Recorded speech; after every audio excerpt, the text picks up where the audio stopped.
श्री राम जय राम जय जय राम। श्री राम जय राम जय जय राम। श्री राम जय राम जय जय राम। श्री राम जय राम जय जय राम। श्री राम जय राम जय जय राम। श्री राम जय राम जय जय राम। श्री राम जय राम जय जय राम। ये छोटी सी लीला है मधुमक्खियों की। अगर समझ आ जाए और हम अपने आप पर शिक्षा लेना चाहें तो बहुत बड़ा गहरा अर्थ है। जैसे ही मधुमक्खियों के छत्ते को छेड़ा, झुंड की झुंड मक्खियां उस पर टूट पड़ी और काटने लगी। दूसरे जानकर सज्जन दूर से सलाह दी, भागो भागो।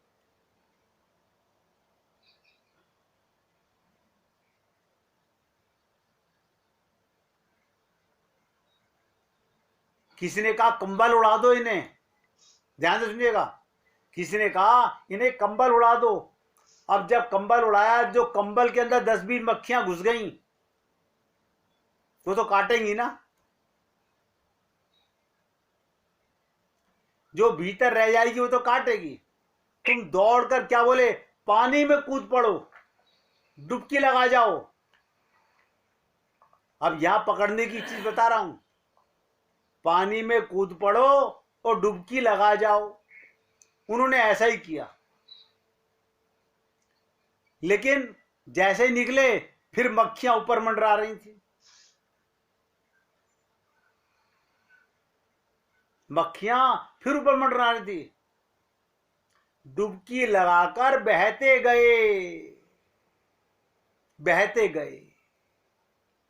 क्या मतलब? ध्यान दीजिएगा। अपने को मिटाओ, वापस फिर उसी में मत आ जाओ। वो पानी से निकला, फिर मक्खियां ऊपर नजर आई, आगे चला गया। अब मैं आपको इस छोटी सी लीला का, अब देखिएगा, सब कहेंगे हाँ भैया मधुमक्खी से बचना बड़ा मुश्किल काम है। उनका काटा हुआ, ये जिसको काटती है वही जानता है। जिसको ततैया काटे उसका दर्द वही समझता है। तो मनुष्य, अब बता दूं आपको, कोई बुरा नहीं मानेगा, मैं भी वहीं रहता हूं और आप सब भी रहते हो। ये मनुष्य का घर, ये मनुष्य का परिवार, संत महात्मा कहते हैं परिवार की मधुमक्खियों से घिर गया है। ये जीव मधुमक्खियों से घिर गया है। तो क्या करें, कैसे बचें? कोई उपाय तो होगा। तो कहां गोते लगाए? सत्संग में बार बार गोते लगाओ। सत्संग में जितना आगे बढ़ते जाओगे, मक्खियां तुम्हारे पीछे आना छोड़ देंगी। मक्खियां तुम्हारे पीछे छोड़ देंगी। मगर मुश्किल क्या है, हम ममता मोह आसक्ति में उनका दर्द सह लेते हैं, गोते लगाकर आगे नहीं बढ़ना चाहते। अगर सांसारिक मधुमक्खियों से बचना है तो पानी में गोता लगा के वहीं नहीं निकलना, आगे निकल जाओ। मधुमक्खियां वहीं मंडराती रहेंगी। तुम्हें आगे जाना है, याद रखना, अगर बचना है तो। इसी प्रकार हमारे घर परिवार की किसी का अपमान नहीं करना, सबका सम्मान करना है, उनकी बातों का विरोध नहीं करना, अपने आप को सत्संग में बार बार गोते लगाते जाओ और आगे बढ़ते जाओ, इनसे छुटकारा मिल सकता है। अब आप कहेंगे हम क्या करते हैं? हम सत्संग में गोते तो लगाते हैं लेकिन वहीं पर उठ के खड़े हो जाते हैं। हमें संत महात्माओं ने आत्मा बता दिया, सत्संग के बाद हम फिर अपने को स्त्री या पुरुष मानने लग जाते हैं, मानने लग जाते हैं, नहीं मानने लग जाते हैं। आप और हम लोग धीरे धीरे आदी हो चुके हैं। सत्संग में आने का मतलब यही होता है, इनमें गोते लगाओ।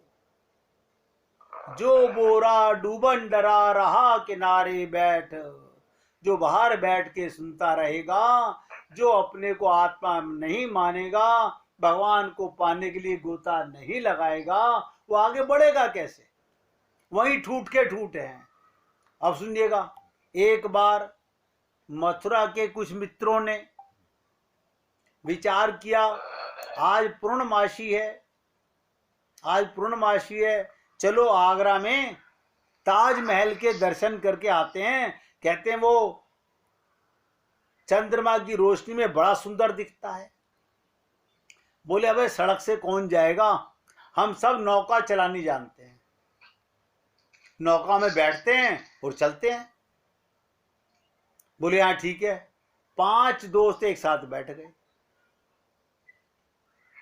और अब मथुरा के पंडे भांग ले आए, मिठाई ले आए, खाना पीना ले आए। पहले तो खूब भांग पी, अब भांग के नशे में भूख बहुत लगती है, फिर मीठा खा लिया, अब नशा और बढ़ गया। अब क्या कह रहे हैं, भाई देखो ऐसा है 2-2 घंटे सब चलाएंगे। तो एक जना नाव चला रहा है, बाकी कह रहे हैं भाई जब तू थक जाए मुझे बता दियो। और चलाते चलाते उसने कहा भैया तुम भी चलाओ, उसे जगाया, वो चलाने लगा, तीसरा चलाने लगा, चौथा चलाने लगा। अब 2-2 घंटे में क्या हुआ, दिन निकल आया। जब दिन निकल आया तो सबकी नशा हिरण हो गया। जब नशा हिरण हो गया तो बोला अबे आगरा में भी हमारे मथुरा की जैसे घाट हैं, हमारे मथुरा जैसे घाट हैं, देख यहां पर भी लोग ऐसे नहा रहे हैं सुबह सुबह। तो एक व्यक्ति बोला वहां पर नहाता हुआ, बोला पांडे जी कहाँ जा रहे हो? बोले नहीं हम तो आगरा आ गए हैं। क्या बोला? हम तो आगरा आ गए हैं। बोले तुम आगरा में नहीं हो। बोले फिर? बोले तुम तो मथुरा में ही हो। बोले क्या बात कर रहे हो? हम 5 दोस्तों ने रात भर 2-2 घंटे नौका चलाई है और आप कह रहे हो मथुरा में ही है। वो बोले आपने देखा नहीं, आपकी नौका की रस्सी खूंटी से लिपटी हुई है, वो तो खोली नहीं आपने, तो नौका चलेगी कैसे? अब वो 500 पछता रहे हैं। आप और हम लोग क्या करते हैं, ये ममता मोह आसक्ति की खूंटी पर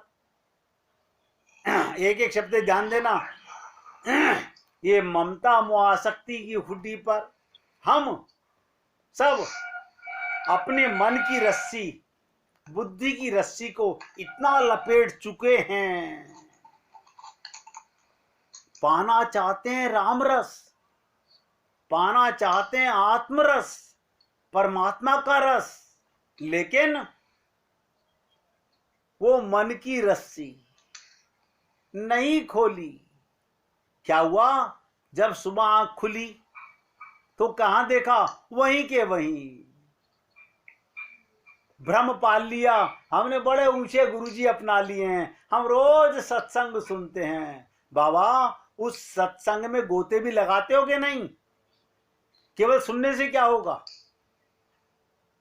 हम लोग यही कर रहे हैं, वहीं उसी रस्सी से, उसी खूंटी से हम सब बंधे हुए हैं। पुनरपि जननम पुनरपि मरणम, अनंत जन्म गुजर चुके हैं। जब आंख खुलती है वही 84 लाख योनिया और वही भवाटवी का मेला है। कहते ना, फिर पछताए क्या होत है जब चिड़िया चुग गई खेत। आप सोचिएगा, अभी तो हम लोग समझ नहीं पा रहे हैं। यही मौका है, यही मौका है। इसी में ही भगवान को पाना है। क्यों? संतों ने कह दिया इस देह में हरि मिलते हैं, और किसी शरीर में भगवान नहीं मिलते। देखिएगा, अब आपको बताता हूं गुरु निष्ठा क्या होती है, गुरु प्रेम क्या होता है। शबरी के गुरु ने क्या कहा था कि तेरे घर तो राम आएंगे। वो इंतजार किसका कर रही है? भगवान राम का। और ध्यान किसका कर रही है? अपने गुरु का। देखिए कमाल की बात, दोनों हाथों में लड्डू। एक एक शब्द पे ध्यान देना। शबरी इंतजार भगवान राम का कर रही है कि मेरे गुरु ने कहा था, हमारे गुरु ने भी कहा इस देह में हरि मिलत है। लेकिन हमने उनके शब्द उनको सुना दिए। तुमने भी हमें बता दिया, हमने भी बता दिया इस देह में हरि मिलत है। तो शबरी ने क्या कहा? जब प्रभु राम आए, मनी मन अपने गुरु का धन्यवाद दे दिए। गुरुदेव, आपने कहा था, मैं लगातार आपका ध्यान करती रही और भगवान का इंतजार करती रही। सीतारामाचार्य जी ने क्या कहा? इस देह में हरि मिलत है। इंतजार किसका करो? हरि के मिलने का। ध्यान किसका करो? अपने गुरु की बातों का। अब कौन करे? जो विश्वास करे वो ध्यान करे, जो विश्वास नहीं करे वो क्या ध्यान करेगा? तो ध्यान से सुनिएगा, बड़ी विचित्र लीला है। कहत कठिन समझत कठिन। शबरी से प्रभु राम ने कहा, राम क्या बोले?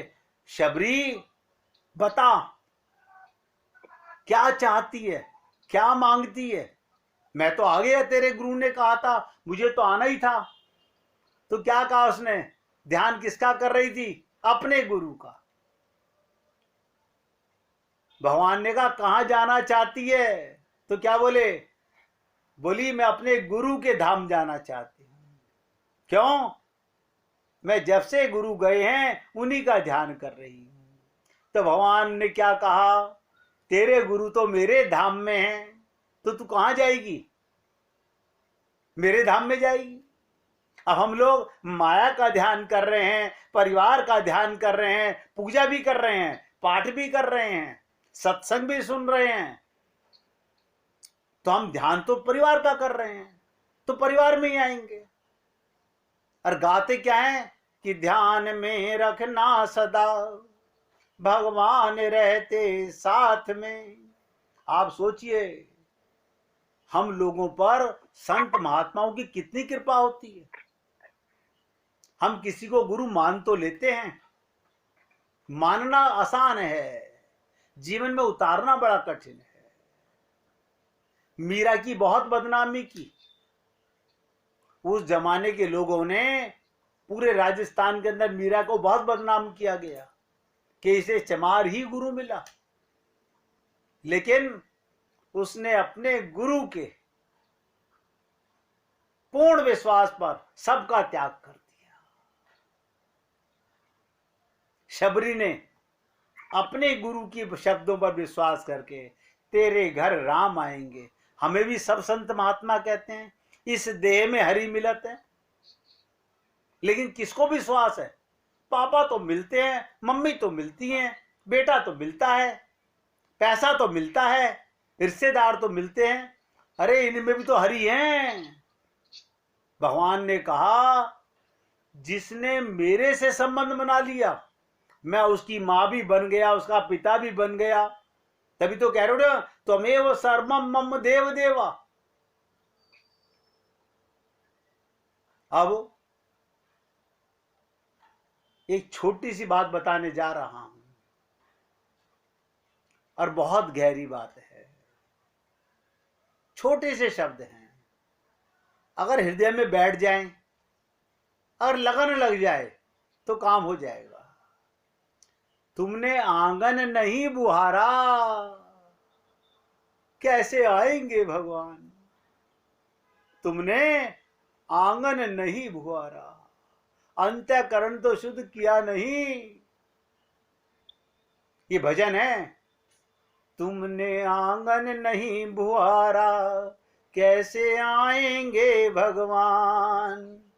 तुमने आंगन नहीं बुहारा, कैसे आएंगे भगवान। अब ध्यान दीजिएगा, आंगन का तात्पर्य क्या है? मन से है। मैं सभी आप पुण्य आत्माओं से निवेदन कर रहा हूं, हमने मन साफ किया ही नहीं। हमने मन साफ नहीं किया। भजन भी गा लिया, तन साफ बनाते हो, मन साफ बनाया करो, दुनिया को रिझाते हो, मालिक को रिझाया करो। लेकिन हमने गा के तसल्ली कर ली, बस इतना काम हमने कर लिया, लेकिन हमने आंगन नहीं बुहारा। मन की, मैंने कहा था ना, अपने मन के साक्षी बनो। अपने मन को हम ही तो देख सकते हैं कि मेरे मन में क्या है, बताइए। आपके बराबर में आपकी पत्नी, आपका पति, आपका बेटा, आपका बाप, कोई बैठा हो, कोई आपके मन में झांक सकता है? क्या है मन में? कोई नहीं झांक सकता। आपको खुद ही समझना है कि मेरे मन में ये संसार भरा हुआ है और मैं भगवान को बुलाना चाहता हूं, तो मैंने आंगन नहीं बुहारा, हरि कहां से आएंगे?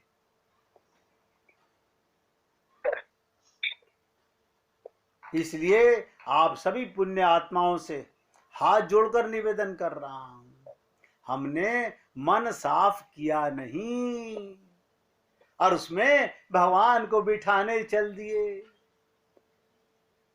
मन साफ किए बिना आज तक किसी की बात बनी है ना बनेगी, ना बनी है ना बनेगी।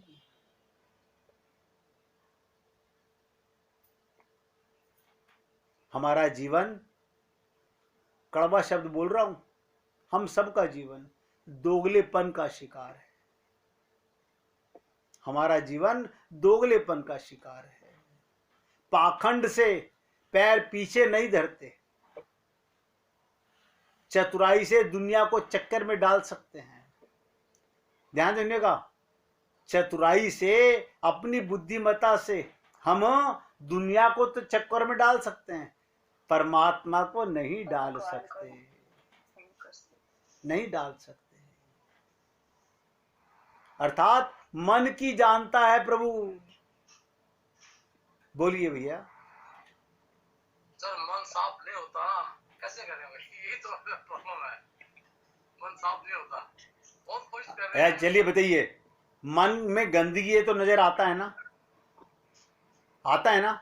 अब मुझे बताइएगा, जब हमें ये पता चल गया इस मन मंदिर में भगवान है और हम भगवान को ऊपर लाना चाहते हैं, तो भगवान के ऊपर जिनको बिठाया हुआ है उन्हें कौन हटाया? अब मुझे बताइए, कोई बच्चा उठा के गलती से आपके मंदिर में अपना खिलौना रख जाए तो आप क्या कहते हो? बेटा ये यहां रखने की चीज नहीं है, ये आप अपनी अलमारी में रखो। करते हो ना? जैसे अब मुश्किल क्या है, ऐसा नहीं मान सकता कि बुहारी लगाना जानते हो घर के अंदर, मन में नहीं लगाना जानते। कारण है, अब बहुत बता दूं जो आपने कहा, जिन्हें मन से निकालना है उनका अपमान नहीं करना। मन है अंतःकरण। भगवान हमारे साथ कहां पे बैठ के आए थे? मन में। आपने मन दूषित किया है। ये बाहर के रिश्ते, बाहर के नाते, बाहर का धन, बाहर की दौलत, बाहर की रिश्तेदारी बाहर मिली थी। हमने क्या करा? अंदर वाले भगवान को तो बाहर बिठा दिया मंदिर में। प्रभु जी आप सामने आ जाओ। और देखिएगा, आपसे पर्दा कर रहे हैं, भगवान से पर्दा कर रहे हैं और रिश्तेदारों से बेपर्दा हो रहे हैं। हम हरि और गुरु के सामने पर्दा डाल रहे हैं। अरे अभी गुरु जी के सामने बात मत करो, बाद में बात करेंगे। ये किसको कह रहे हो? छोटी छोटी सी बातें हैं, पहले नोट करो। इस मन में याद रखना, इस मन में कोई राष्ट्रपति नहीं बैठा, कोई प्रधानमंत्री नहीं बैठा, कोई सरकार नहीं बैठी, कोई व्यापार नहीं बैठा हुआ। मन में बैठा हुआ क्या क्या है? और ये भी आपको बता दूं, हमारे मन में 10-20 लोगों से ज्यादा कुछ नहीं बैठा हुआ। आप झांक के देख लीजिए, मन के अंदर 10-20 से ज्यादा कुछ नहीं मिलेगा। और इनको बड़े इज्जत से, सम्मान से, बड़े इज्जत सम्मान से, क्योंकि अब मुझे ज्ञान हो गया, ये बाहर मिले थे, इनका संबंध बाहर का है। मैंने अंतःकरण के अंदर खुद ही तो गंदगी भरी है। अब गुरु जी यही तो कह रहे, मैं साफ कर लो। जब तक आंगन का पता ही नहीं था, अंतःकरण का पता ही नहीं था, मन की गंदगी का पता ही नहीं था। अभी राजकुमार जी ने कहा कि बहुत कोशिश करते हैं, हम होंगे कामयाब एक दिन। कोशिश करने वाला ही कामयाब होता है। इसलिए मन साफ किए बिना आज तक किसी की बात ना बनी है ना बनेगी। जीवन हमारा दोगलेपन का शिकार है। पाखंड से पैर पीछे नहीं धरते, चतुराई से दुनिया को चक्कर में डाल सकते हैं। ये मंदिरों में जाके सवा मनी चढ़ाना, ये सब पाखंड है। और क्या है? ये एक मन तो है नहीं तुम्हारे पास देने के लिए, सवा मन कहां से दोगे? परमात्मा को नहीं, वो भीतर अर्थात मन की जानता है। भगवान को धोखा नहीं दे सकते, वो मन की जानता है। जीवन इन्हीं बातों में बीत चला है। अध्यात्म में अब तक क्या हासिल किया हमने, सोचना बनता है। जो अब तक नहीं मिला, अगर ये स्थिति बनी रही, आज की आखिरी बात बोल रहा हूं, सोचिएगा, कल इसके ऊपर और चर्चा करूंगा। अगर हमारी यही स्थिति बदली नहीं, हमने अंतःकरण साफ किया नहीं, इसका कारण बता दूं, हमें संसार की चर्चा बहुत पसंद है। आप किसकी चर्चा करते हो? सारा दिन गाल बजाते हैं, किसके लिए? भगवान के लिए ना, ना, उसकी बुराई उसकी भलाई। और क्या करेंगे और क्या चर्चा करेंगे? जीवन इन्हीं बातों में बीता जा रहा है। अध्यात्म में अब तक क्या हासिल किया, सोचना बनता है। जो अब तक नहीं मिला, अगर यही स्थिति बनी रही तो अंत समय कुछ भी उपलब्धि नहीं होगी। ये क्वेश्चनेबल है। अपने सामने एक क्वेश्चन मार्क लगाओ और इसका रिजल्ट एक लाइन में सुन लीजिएगा। सरल बने, भोले बने, खूब भगवान को अपने हृदय में भरो। जीवन दीन दुखी की सेवा करें, केवल अपनों की नहीं, जो सामने है सबकी सेवा भगवान की सेवा है। इस पर चर्चा कल फिर करूंगा कि मन का बुहारी कैसे लगाई जाए। कल इसी टॉपिक को यहीं से उठाऊंगा और फिर आपको सारे ग्रंथ शास्त्रों का सार बताऊंगा कि भगवान का प्रेम कैसे मिले, मन शुद्ध कैसे हो। छोटी सी बात मैं बोलना चाहती हूँ। बोलिए देवी जी, बोलिए। जैसे हम लोग जब बच्चे थे, हाँ, तो माता जी कहा करती थी उन लोगों से, तो कि जब मन में कोई भी विकार या क्रोध या कुछ भी ऐसा आए, तो तुरंत अपने मन को बोलो एकदम जोर से, अरे प्रभु आप तो अंदर विराजमान है, और ये देखिए आपके होते चोर कौन चले आ रहे हैं, देखिए चोर कौन चले आ रहे हैं, भगाइए इससे, भगाइए इससे। तो ये याद है तो मैं आपको बहुत सुंदर, बहुत सुंदर, बहुत धन्य। देखिए ये मीना जी कई बार बताती हैं कि हमारे को कभी हम बहनों में लड़ाई हो जाती थी, और हम कहते थे उसने मुझे ये कहा, उसने मुझे बुरा कहा, तो मम्मी इनकी कहती थी मुझे दिखा तेरे कहाँ लगी है वो गाली उसकी, मेरे को तेरे चेहरे पे कोई गाली नजर नहीं आ रही, कोई बुराई नजर नहीं आ रही। हम गलती क्या करते हैं, संसार की बातों को अंदर रख लेते हैं। संसार बाहर है, बोलने वाले बाहर हैं, वो अंदर जा क्यों रहा है? क्यों? अब तक हमें अपना ज्ञान ही नहीं था। इसके लिए कल फिर आगे चर्चा। बहुत बहुत धन्यवाद मीना जी।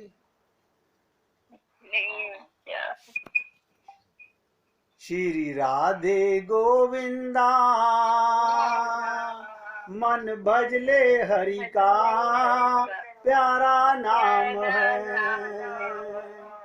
श्री राधे गोविंदा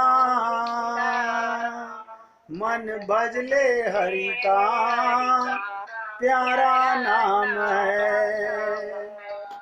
गोपाला हरि का प्यारा नाम है, नंद लाला हरि का प्यारा नाम है। गोपाला हरि का प्यारा नाम है, नंद लाला हरि का प्यारा नाम है। श्री राधे गोविंदा मन भजले हरि का प्यारा नाम है। श्री राधे गोविंदा मन भजले हरि का प्यारा नाम है। बोलिए वृंदावन बिहारी लाल की जय। जय जय श्री राधे, जय जय श्री राधे। बोलिए लाल जी का मंगल हो, सभी भक्तों का मंगल हो। सबको राधे राधे भैया, सबको राधे राधे।